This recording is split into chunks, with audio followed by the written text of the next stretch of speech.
on. What's going on with you guys? I hope your day is going pretty smooth. Ella Hill on set from ksound.com.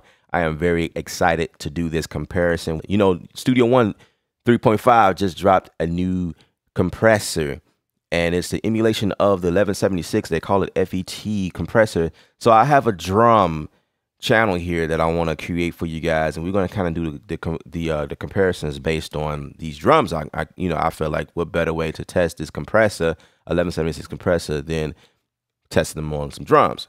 So I have my contact player here. I have some Abbey Road's vintage drummer. I got a vintage set here loaded up here. So, and I just kind of want to do something for you guys. So we're going to check the tempo. 1, 2, 3, 4. All right, so that's about 85. All right, so let's see. 2, 3, 4.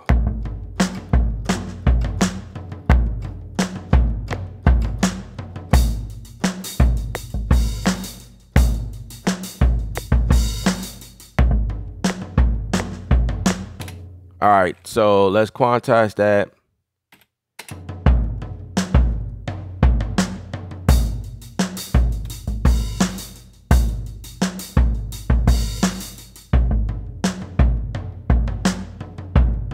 Right. Something like that. So we're going to roll with that, and we're going to throw on, let's see if we can find it, the compressor that we're looking for.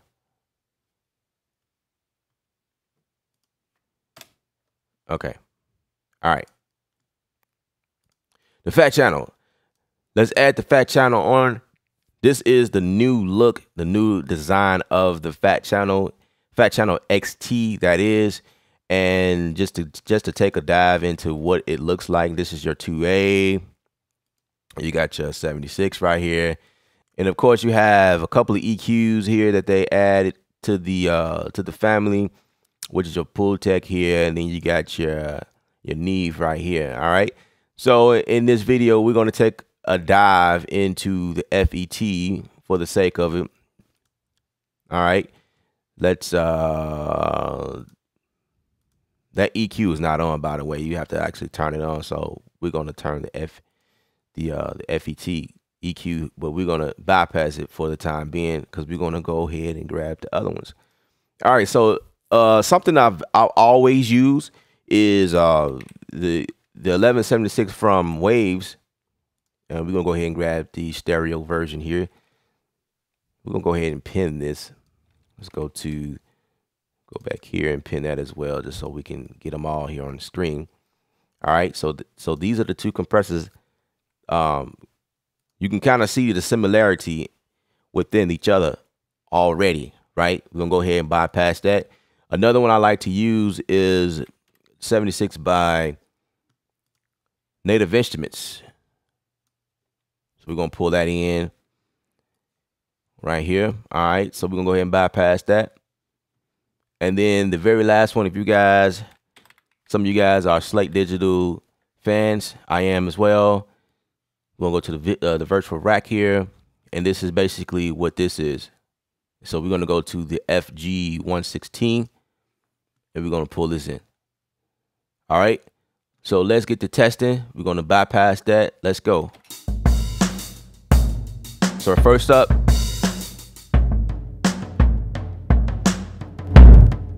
we're going to turn the output down some. We're going to crank it up. So we're doing like maybe negative 21 dB with the negative 19 in the output, and that's only at 4 and 1. So let's try to attack the same idea here. What was it? Negative 21, 16. That's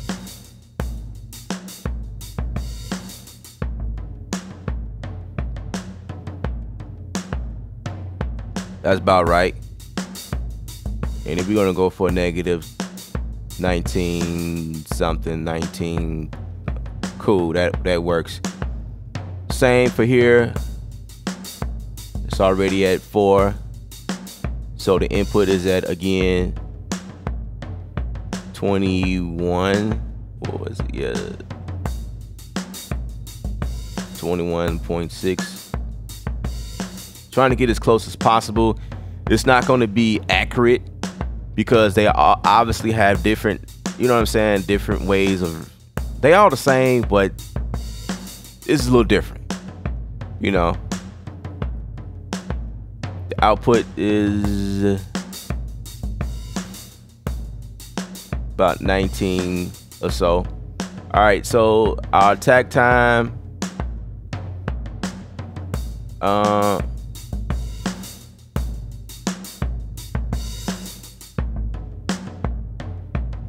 we're going to go 12 o'clock on it.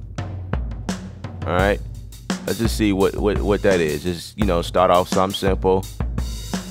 And our release time is like, see, the thing with this, there is no indication as to where I am. I can't see. So maybe that's something that Studio One can add. Like, I can see the numbers here, but there's no indications like these here. You can still see as much as, you know, whatever you're doing. So we're gonna just go like 5.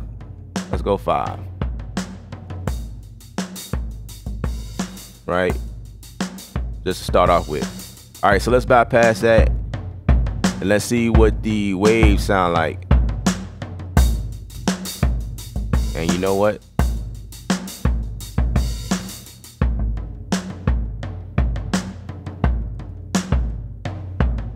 Trying to sneak away, huh? Let's bring that back. I forgot to pin these two. So same here. Like 21 and 19 or something like that. Something like that. Right? So that's what the let's bypass that. Let's go to Native Instruments. All right, let's see what the Slate sounds like.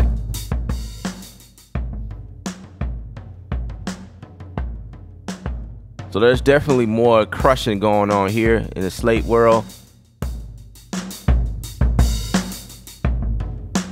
All right, so let's go a little bit extreme. Let's bypass them all. Let's go back to number 1. But I do like the way this one sounds. Like it sound crushed, like it's compressing.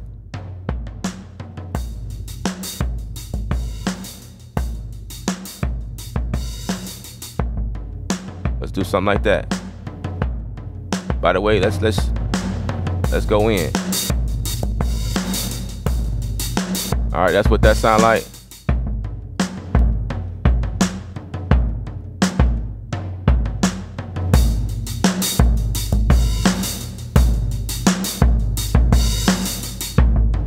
All right, so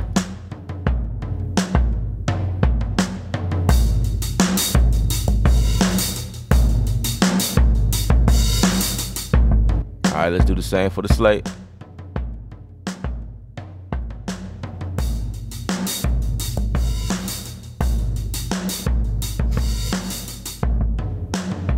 All right. So as you can tell, they all have their own characteristics. They all handle the transients a little bit differently from each other.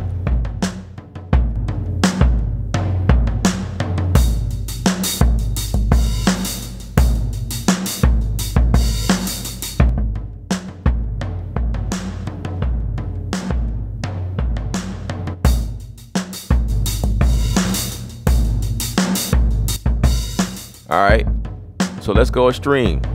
Let's turn the input all the way up and let's go all.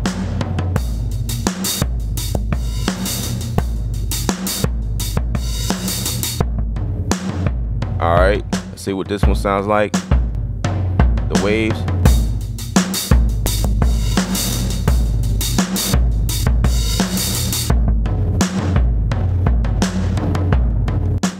All right, let's go for Native Instruments.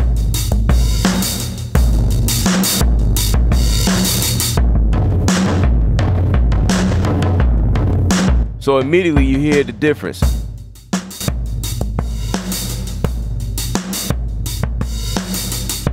The input,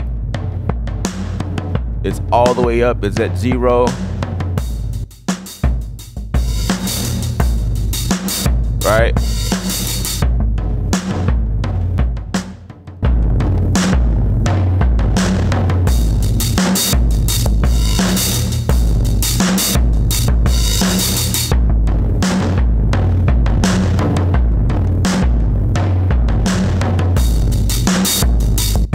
Right. Now for the Slate, I'm not sure how to make him go all of these pushed in. Maybe there's a key command that I don't know. I'm not really sure how to get him go all, but basically, the only thing I could do is go to 20, and that's probably as the highest I guess I can go. So let's see what it sounds like over here.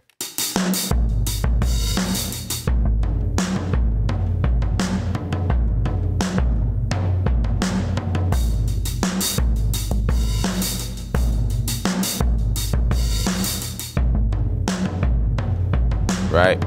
So let's go 20 on all of them and just give a comparison that way. Let's bypass that.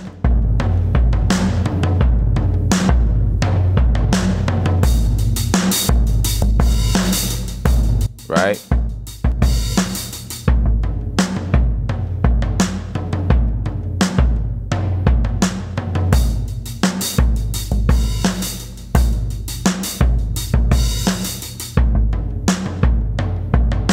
Okay.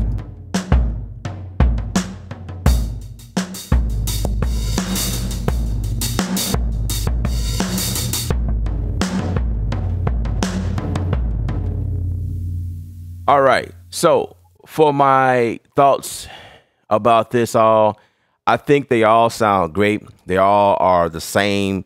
They all are pretty identical to each other. It's pretty much the same idea, but you will hear some subtle difference between all of these here.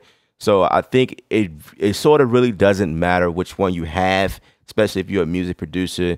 If you're a mix engineer, you might have your preference in in what you prefer to use, but they pretty much all the same. So if you got Studio One 3.5, if you are already in Studio One, just update to 3.5. You have this. It's available to you. It's a free update. And here's your 1176. If you always wanted one and you was wondering how you was going to get your hands on one, well, here you go. Merry Christmas. You have one. You seen the comparison. You heard the comparisons, and as you can hear, it's like subtle, very subtle difference. All of these compressors here are they have their own little characteristic to themselves. Tonality or sonically. But as you can see, or as you can hear, they all are pretty much the same. You know what I'm saying? If you have native instrument stuff, you work in machine a lot, bam, there you go. You hear that the VC76 is not that far away from everything else that's been done here. And especially if you have Slate stuff, you good. So it's like there's no need to go. It just really depends on you, and if you feel the need to have all four, that's up, that's totally that's your decision. But they all sort of the same thing. You know what I'm saying? It's just a little subtle distance if you want to go far into detail, blah blah blah, whatever. Cool. All right. So I hope you dig this this comparison that I have in front of you. We're gonna next take a dive into the LA2A, or which in this case it would be the tube compressor here for Studio One, and but it will be the LA2A for the waves, and I'm not sure what they call it, but it's pretty much the 2A. And then I'm sure that there is a 2A somewhere in here. Yeah, stay tuned for part 2 of this. We just testing our compressors right now. My name is Elip, and I hope you guys enjoy this. Once again, remember, music is art. You the artist. Paint your picture.